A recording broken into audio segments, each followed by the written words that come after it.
if you have that mindset where you believe in yourself and you believe in your capabilities, even when you're backed into a corner, you will always come out fighting. And just because you cannot physically see your mind doesn't mean that you should not train it. Hi there and welcome back. In this episode, I'm going to give you some examples of how our values can change your thinking and govern your behaviour. You could also call your values your motivation or your fuel for the journey of which you are currently leading.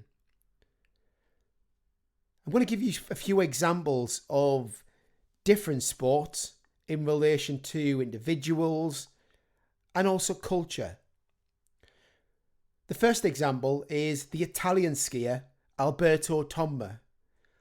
Always competed with great confidence. Unlike his opponents, he had the mental strength to win and win and win again, even after setbacks. A Norwegian skier did defeat Tomba in the 1992 Olympics, but these were his words after the competition. The difference between me and Tomba is that he sees himself as a natural winner. Even if he loses, he is still himself a natural winner, and he sees himself that way. I know that I am capable of winning, but for me it isn't natural to win as much and so often as Tomba. I'm just as good as Tomba physically and mentally, and I can beat him now and again, as I did in the Olympics. But there is still a difference between me and Tomba, and it's on a mental level. He has an unbreakable passion for what he does and a real thirst for winning in both training and competition. Another example, in martial arts, the beginning student wears a white belt around his waist that, according to tradition, signifies innocence. With the passage of time, the belt becomes solid from handling and use, so that the second stage of learning is signified by a brown belt. As more time passes, the belt becomes darker until it is black, the black belt stage. With even more use, the black belt becomes frayed, almost white, signifying that the wearer is returning again to innocence, a Zen characteristic of human perfection. In his book, Seeing the Sunrise, former Australian cricketer Justin Langer talks about his baggy green cap. He said, "For me, my baggy green cap symbolises all those challenges, the sweat, the dust, the blood, the celebrations, the pain, the sacrifice, the effort, the relationships, and the lessons. They all stitched into that small piece of cloth." He further says, "After 15 years of wear, my cap is pretty tattered and torn, and it smells horrible. It has never been washed for the same reason that a high-ranking martial artist will never wash his belt. That belt is a treasure and a symbol of everything he knows, his own life, and that of his belt are so closely linked together that under no circumstances would he wash away a single ounce of the belt's life and character."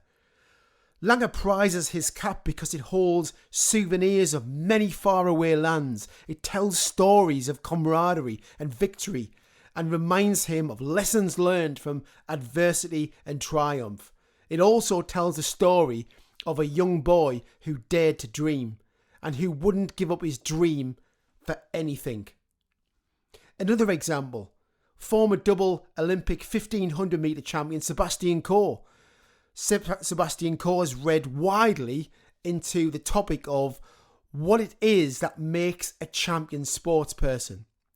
But he has developed his own view of what really makes the difference between a champion's drive and the rest. Coe says, "Everyone is different. We're all motivated by different things. for different reasons. Some people want to be successful because they like the idea of having a big house and a Porsche on the drive, whereas others want to do it to explore how hard and how mentally tough they are. For most of us, it's probably a mixture of all those things. If you ask me, the one thing that runs through all of those different models is just, actually, the bloody mindedness, self-determination to be better than the next person. It's a fact of life that we all competitive, and the most competitive games attract the most competitive people. Winners know that the purpose of competing in these games is to go for the win and to achieve their objectives throughout. They do so individually or as a member of a team by giving their best shot in the competitive arena of the game they choose to play. Standing in between winning and losing, though, is something called change. Without doubt, some of the most toughest of all games in sport and life is change. Some people would say that it's the only game. Change, then, is the game that must be won. The truth is that in everything we do, be it our personal or professional lives, whatever our talents and skills, there is a constant need to be in control of this change and its effects. Therefore, it's your capacity to have and to maintain this level of control. Another example from former international athlete and performance coach Frank Dick. Dick once said, "To spot a winning athlete, I am convinced you must look first and foremost for the athletes with passion, to achieve the desire to be the best in their chosen arena." In his book called Winning, Dick gives an example of talent and motivation. He says, if an athlete is a genius in the high jump, but is actually in love with basketball, probably is that basketball will be his best arena. Talent always comes a poor second to this kind of passion. Former Liverpool manager Bob Paisley once said, "Winning is everything. It's the only thing. Defeat is worse than death. You have to live with defeat." And when you think about what Bob Paisley said there, he's very much touched on his personal value. And whilst managing one of the most successful Liverpool teams in history, that winning mentality driven from his values would have been passed through himself to his players, between his communication, his words, his body language, his tone of voice, but also through his attitude in his vision to be the best manager, team and club in world football. Values are what's important to you. They are one of the unconscious filters of the unconscious mind, and they dictate exactly what you spend your time and where you spend your time. So why would you really need to learn about values? Well, here's a few things to really get you thinking. Have you ever wondered why people perhaps behave in different ways? Or have you ever considered why some people motivated by some things and other people are motivated by other things? Well, in both those scenarios, it's a result of the person's values. And having an understanding of people's values will absolutely give you a better understanding of their behaviour and be what motivates them. And if you manage in a group of players, if you just happen to understand what really motivates each player, it's like gluing everything together where everything becomes aligned. Have you ever considered how different your communication would be to someone in a coaching conversation or a sporting relationship if you actually understood what was important to that person? If you understood what's important to that person, you're understanding their values and they're going to be far more engaged in your level of communication, no matter who that player is. Perhaps you've also considered the question, why do some people sort of get halfway to their goal and all of a sudden they are very keen to achieve it, they write the goal down, and then they say, I'm going to go and get my goal now, I know exactly where I'm heading. Then 3 months later, they start to go off track. Have you ever wondered why this happens? Well, this is because their values are not aligned to their goal, and their current values take them off track. And with neuro-linguistic programming, or NLP as you might well know it, values is one of the big topics or subjects that really does make the difference. Because once you change someone's values, everything else will follow suit. I'm sure by now you will agree that you probably would like a very fairly consistent performance throughout your sporting career or your life in general. And most people prefer consistency, so a knowledge of values will allow you to perhaps adjust things in your life, whether it be yourself, your personal life, or even in your professional life if you do play some kind of sport.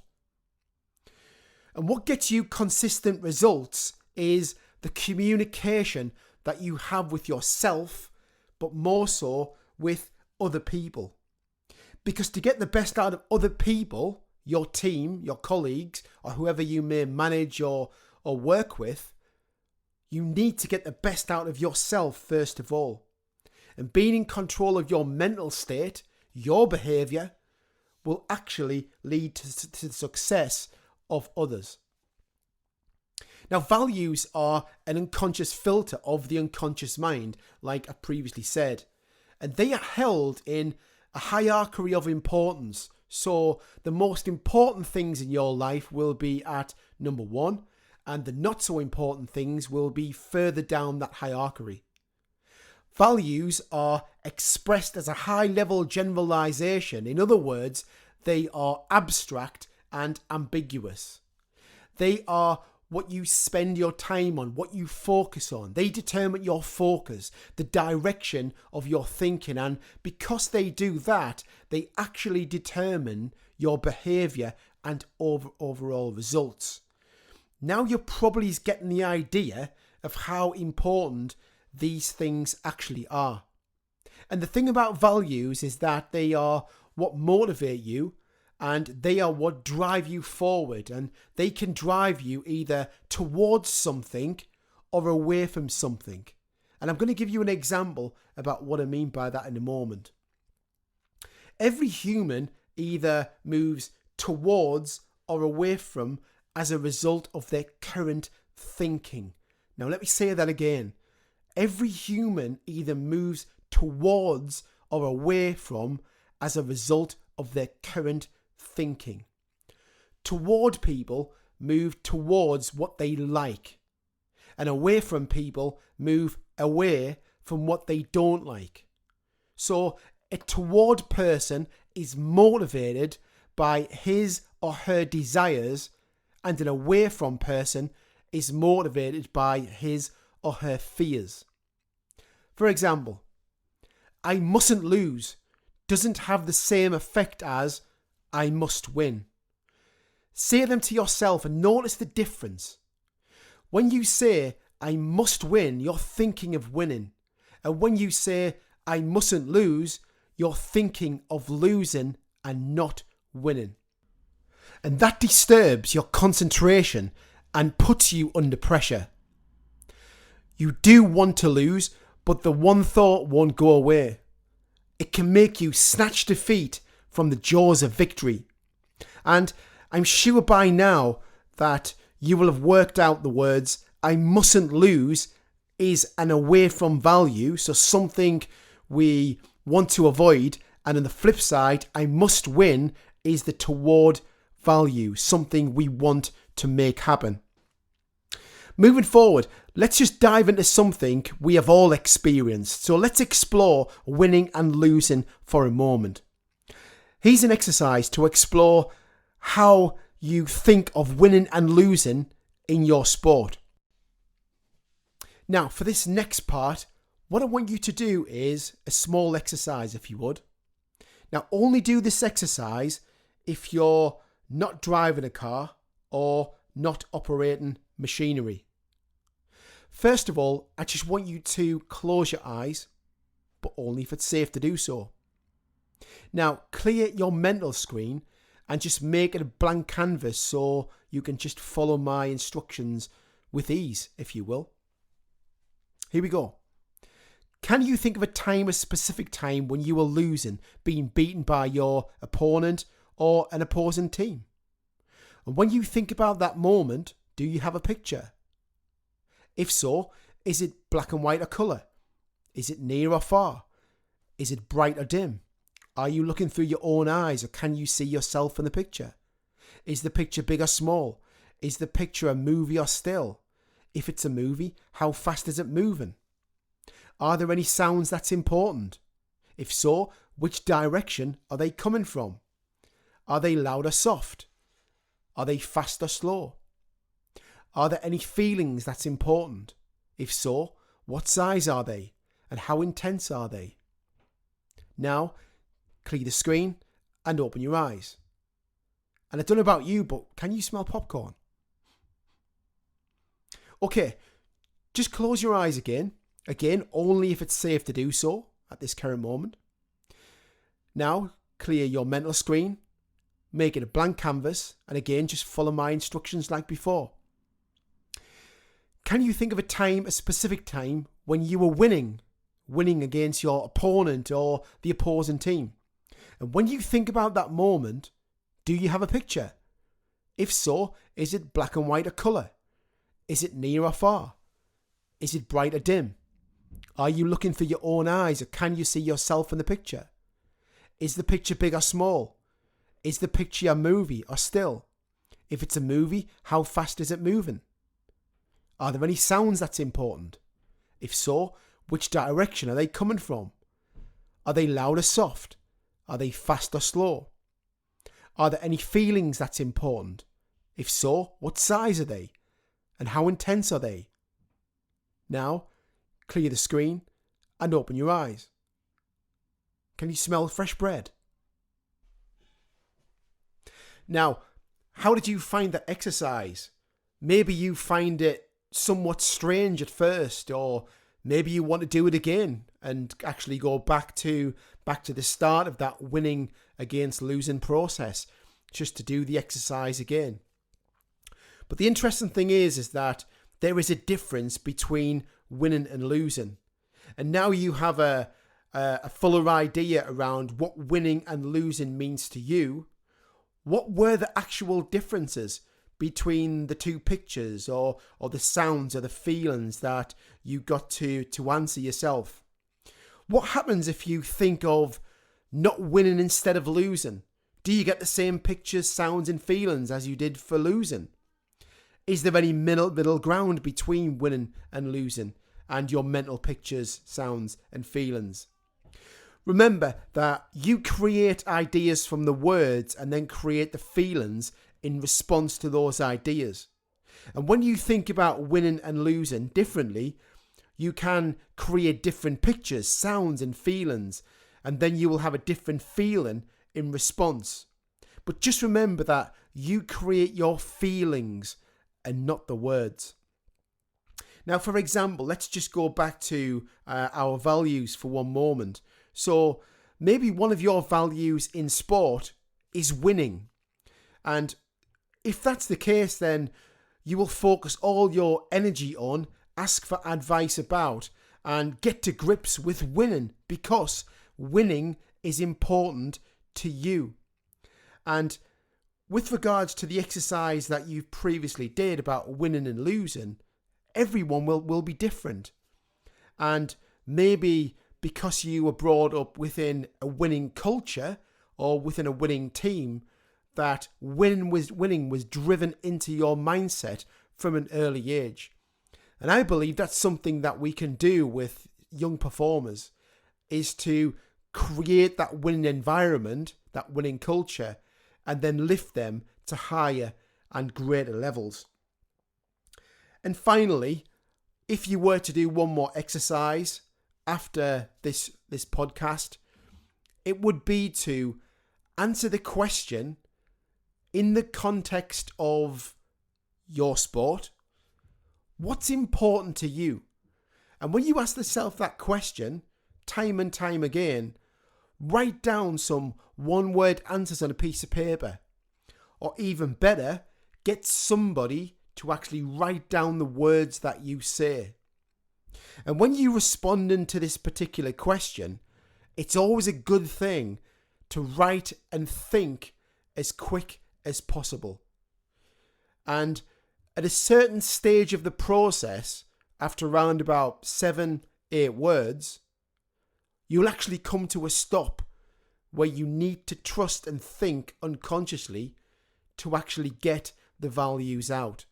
And from my experience of being a NLP sports mindset coach and working with on a life coaching scale, is that is where some of the real answers come from, deep in the unconscious mind. Finally, I'm just going to leave you with one of my favourite quotes from Wayne Bennett, who was a legendary Australian rugby league coach. And he summed up this really well about values and purpose and intent. Is that before a state match, he challenged his players to train and play as well as they possibly could in order to fulfill the purpose which they had been assigned and which they were born to meet. And he said these words: "Don't die with the music in you." What a brilliant phrase that is. What do you think is the music in you?